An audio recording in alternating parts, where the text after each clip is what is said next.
Põhiteemad siiski on kõige olulisemad ja see koalitsiooni alusleping ehk see põhidokument tuleb üsna karge, 2-leheküljeline umbes, kus me kirjeldamegi ära need kõige olulisemad asjad ja Eesti vaatest praegu on see julgeolek, kuidas me toimetame maksude ja majandusega ja kuidas me tegelikult Eesti elu ärikeskkonda tervikuna lihtsamaks teeme, lõigume seda bürokraatiat, aruandlust, kõike muud.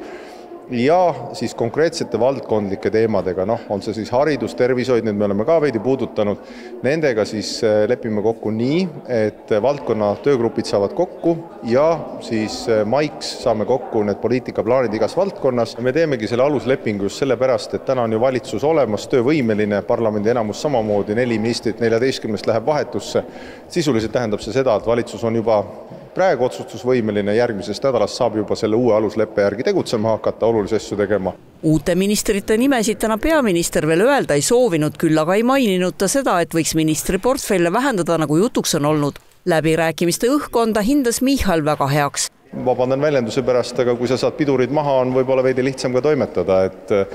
Ega me neid maksualandusi ju ei teeks, kui meil oleks sotsid laua taga või me ei arutaks seda, et meil on vaja näiteks toiduainete tehnoloogia oskustöötajad mingite valdkondade peale, nii et selle võrra on lihtsam oma vahel. Ka Eesti 200 juht Kristina Kallas kinnitas, et 3 tuumikteema juurest edasi täna liigutud ei ole.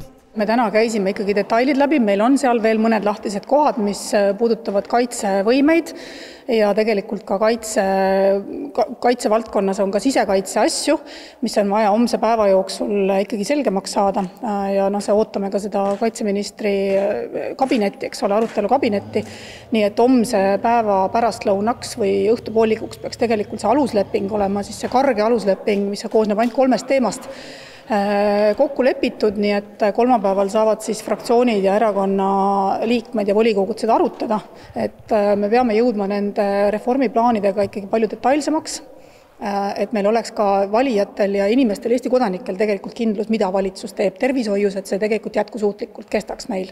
Ütlesite, et olete jõudnud tänaseks juba ka detailidele otsa vaadata. Saate mõne näite tuua, et kuhu te olete süvitsi jõudnud? Kaitsevõimete suurendamises arutasime täna veel kord seda, et milline on see kaitsevõimete kasvatamise tempo, sest tempot on vaja tõsta, seda me teame.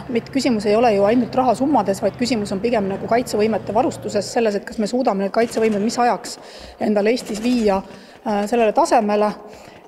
Ja meil on seal veel paar nüanssi, mida ma praegu avada ei taha, kui need on veel lahtised, et meil on vaja ikkagi homne päev kabinetis need detailid läbi arutada selleks, et me saaksime juba konkreetsemalt seal kokku leppida.